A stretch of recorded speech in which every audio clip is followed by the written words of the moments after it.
welcome to iCAAD Insights. I am here today with Dr. Anna McCarty, and my name is Araminta Johnson, and I work for iCAAD. iCAAD stands for the International Conferences of Addiction and Associated Disorders, and we are a platform dedicated to expanding knowledge, exchanging ideas, and advancing well-being, really, in the prevention and treatment of behavioural, mental and emotional health issues.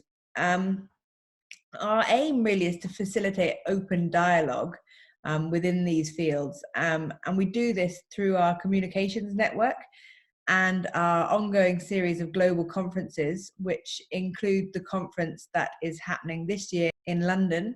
And at the conference, we are lucky enough to have Dr. Anna McCarty as one of our presenters. Dr. McCarty is a clinical psychologist based in the States, but in addition to her private practice, she also is the co-founder and clinical director of the Mental Health Collective. So welcome, Anna. Thank you very much for joining me today. My pleasure.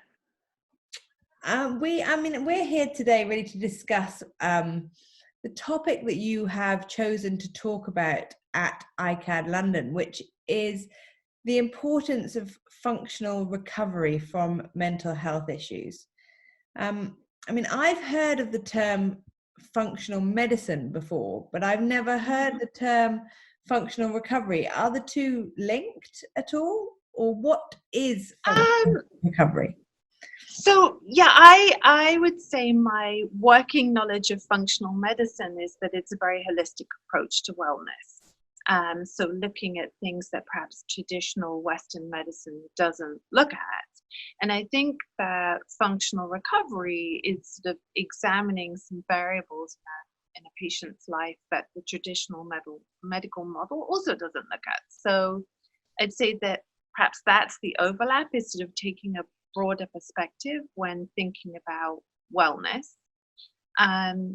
Functional recovery really is this idea that in addition to reducing psychiatric signs and symptoms, we actually need to also support a client's mental health and well-being through healthy social connection, through making sure they have activities that give them a sense of meaning and purpose and joy and fun.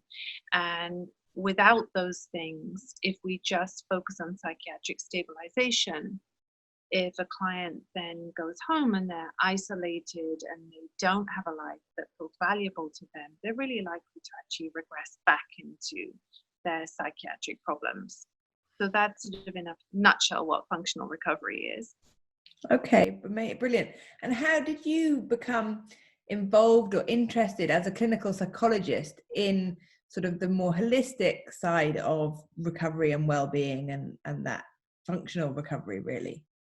Yeah, I've worked in this field since the mid-90s, and I've just seen so many people who perhaps have really been taken down by various mental health issues, and through the appropriate medications and through therapy, they've actually sort of gone from struggling to perhaps surviving. But then I've sort of seen this place where they've just become stuck and they're not really thriving.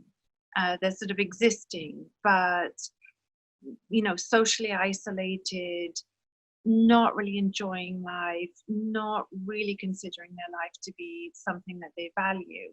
And I've just sort of seen it time and time again, and it really just has occurred to me that it's just been a missing area of focus, by and large, in mental health treatment. And I've just come to believe that stabilization, of course, is absolutely necessary, but there's other pieces too in order for people to have long-term well-being. And I completely agree with you, but what are the then strategies that, because obviously the professionals that work in the field, they tend to be able to see clients for an hour a week here and there, so how can you as clinicians sort of begin get the ball rolling then, really, for people? Yeah, so I actually think to some degree we're actually doing treatment in the wrong setting. I actually think that we need to be doing home-based, community-based treatment, because it's hard in an office to say to somebody, look, you're really lonely and isolated, and there's no medication for loneliness and isolation. Be brave, go and try and join this club or do this activity. And they say, yes, yes, yes. And then they go home and they're not brave. So it makes it challenging. But I work a lot on barriers to functional recovery. So if somebody doesn't have healthy self-esteem, they're not going to take healthy risks. People with low self-esteem tend to avoid things that then trigger low self-esteem. So working on things like building up healthy self-esteem, effective communication strategies, effective social skills, working on fear of failure and building resiliency around that. I think those are crucial first steps. And then I actually have started to use, they've always been sort of worksheets and handouts, but there are actually some really sophisticated apps actually that I've had clients put on their phone. So their phone then can be somewhat of a transitional object, and they can actually collect data on, if I do go and join a basketball league and play basketball, what happens to my mood state? Do I feel better or worse? They can actually collect their own data and become mini scientists doing these behavioral experiments and figure out, actually, yes, when I leave the house and I try something, I may be better off for it. Not always, but maybe, I mean, I can see that. I think, using technology is probably a really useful, and it's interactive, and it's something that a client has, all the time. They can feel like they are progressing, all the time with their recovery by inputting data and watching, graphs change and see their progress that they make. I mean, what other strategies then would you consider this needs to be implemented in all types of mental health recovery and addiction recovery?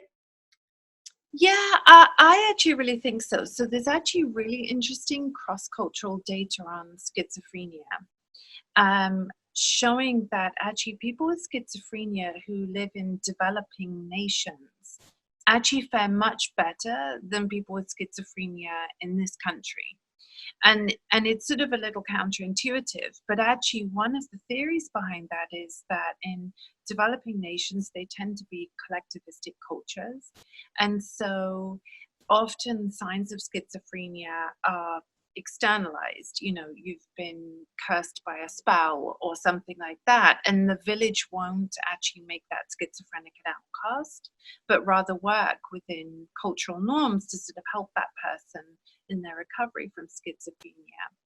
Here, the opposite is true, actually. Irrespective of how wealthy and connected somebody is, when you look at data on schizophrenia, over the course of time, their socioeconomic status tends to drop. So they tend to get more isolated and more impoverished as disease continues. And so that, again, is some evidence of this idea of the importance of community. So yes, I think all diagnoses can benefit from this. With depression, with low energy and a sense of hopelessness and worthlessness, people tend to isolate. And yet, actually, the American Psychological Association has said that what I'm calling functional recovery, and they call behavioral activation, has been deemed a treatment in and of itself that is effective in the treatment of depression. So I actually think that polydiagnostic, cross-diagnostically, everybody could benefit from some of this approach. I mean, again, I agree with you, definitely. And but what about people who suffer from, for example, social anxiety? If being in a social situation for them is triggering, their problem and their issues, what? Yeah. It's a barrier to functional recovery. It's one of the things we look for, and sometimes people present quite well sitting in an office. But if you dig a little deeper, people that seemingly have no social anxiety will report, well, actually I do. So I avoid parties, I avoid crowds, I avoid work engagements and activities. And so it then, in my mind, becomes a barrier to functional recovery and something that we can work on. actually even using cognitive behavioral therapy. There are great protocols for helping people with social anxiety. Okay. And from your presentation at iCAAD this May, what would you think, or what would you say that the learning objectives for our delegates who are going to be coming to watch or listen to you, what do you think they will take away from the presentation? What will they be able to bring then to their own practices, to their own treatment centres? Yeah, I mean, I hope one is sort of actually really kind of putting this in the forefront of practitioners' minds, if it's not already, to really think about, you know, those patients that sort of get so far but then just seem to sort of get stuck, to really think about, well, how connected are they to their community? Do they have friends? Do they have a social life? Do they have things that give them meaning and purpose every day? And if not, those become then the focal points of treatment. So that would be one goal.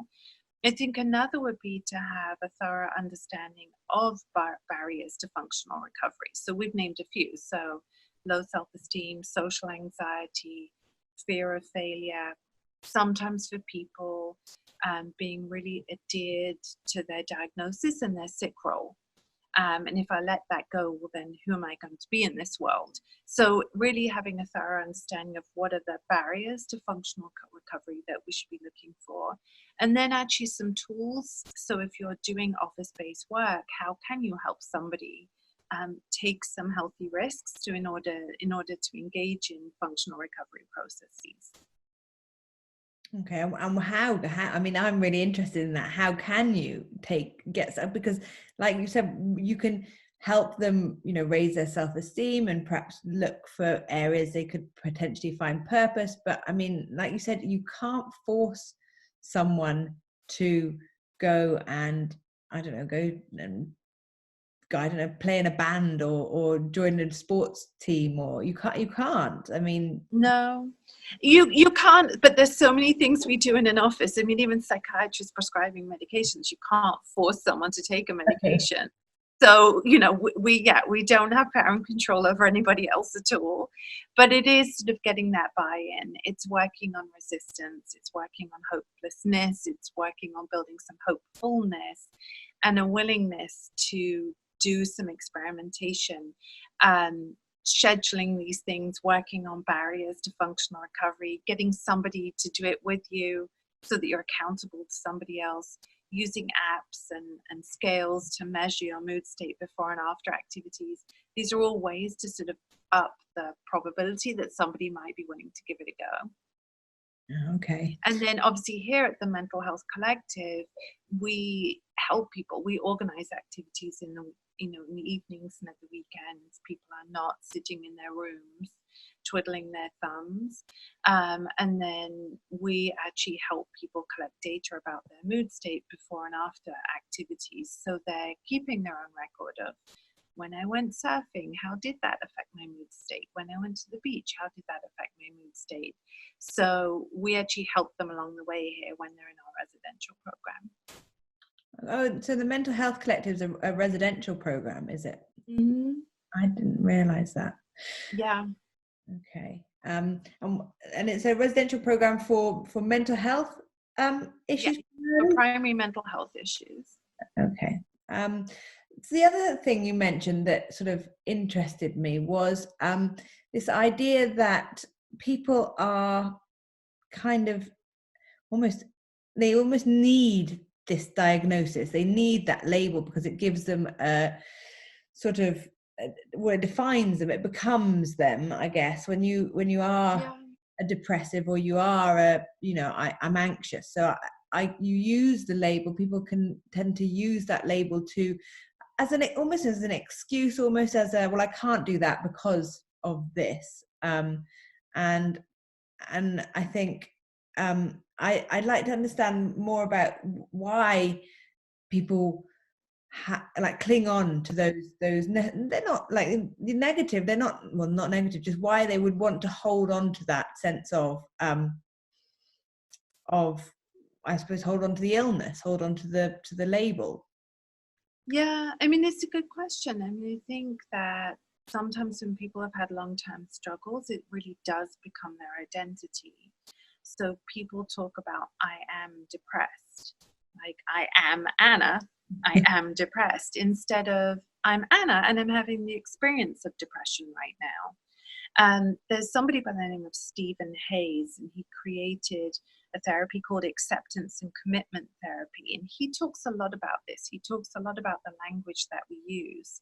So I'm not Anna who, I am anxious. No, I'm Anna and I'm having the experience of anxiety. But again, I think for people who've struggled long term and perhaps haven't, attained career goals or haven't attained relationship goals or social goals, it does become a form of identity. And actually there can be a certain level of attention and nurturing that you get from people around you if you really identify with the sick role.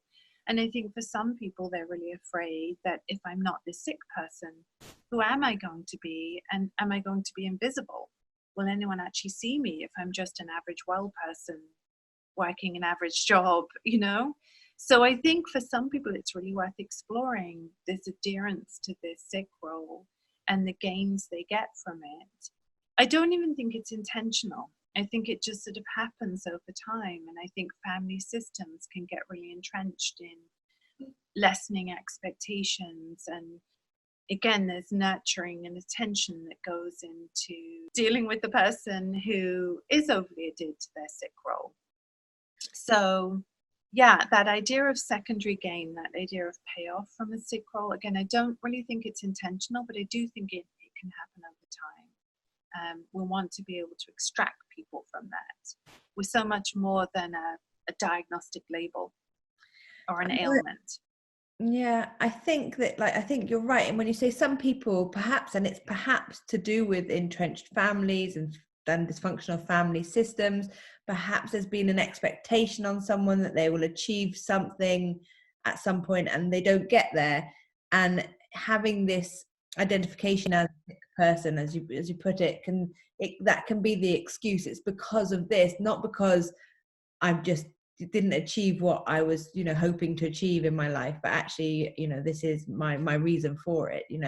Be it I've wasted years being an addict, or I haven't been able to function properly because I'm, in bed with depression, or I can't do what I wanted to do and go where I wanted to go because of anxiety or whatever it might be. I think it can become an excuse that you hide behind in a sense. It's a safe place to sort of stay. It's a known place, right? It's actually familiarity with that. You may not have familiarity with the person who's going out to look for a job and who is sober and well.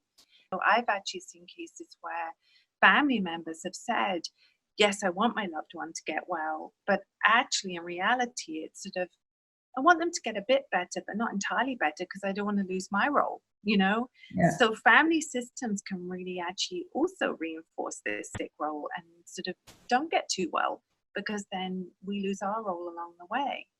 It can get complicated. No, definitely. And so then what do you do if that's the case and it's definitely family playing a role, but you're treating your client? Do you offer to treat the family as a whole? Is that something that happens? Yeah, so here at the Mental Health Collective, we actually do family therapy, and then we also have an adjunct family coaching service. So it becomes apparent very, very quickly if family is saying, I do want my loved one to get well, but actually not really. So for example, you had a young lady who had separation anxiety, panic attacks, and certainly some dependent personality traits. And family was saying, oh, we really do want her to get well. But actually it became apparent mom had her own trauma history. I believe her father had killed himself. And for her, having this daughter who was quite dependent and quite anxious, it kept her safe because the daughter never individuated and never grew up to be independent. She was developmentally inappropriately dependent on her mum and dad.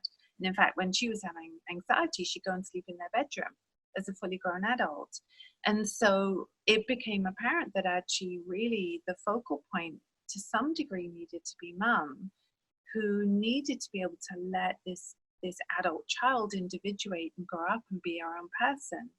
And that was so anxiety provoking for mum, because I think she really believed that, you know, if her daughter was off doing well, perhaps she'd lose her and die. I don't think it was reality, but I think she had this sort of working model in her head. So we got mum into her own therapy so daughter could actually get well. That's brilliant. Yeah, that's really great. I mean, I suppose it requires sort of a level of commitment on the behalf of the family, and they, you know, because I mean, certain families I'm sure aren't as cooperative, let's put it that way, as that one might have been. Sure. Well, I think we're kind of coming to the end of time now, but thank you so much, Dr. McCarty. It was really, really interesting to find out what functional recovery actually means, because that's kind of the term I hadn't heard before. My name is Araminta Johnson, and you have just joined me at the most recent iCAAD iTalks. As always, it's been an absolute pleasure to have you and my guests here today. If you'd like to access any other resources, you can do so at www.icaad.com. Thank you, and see you all soon.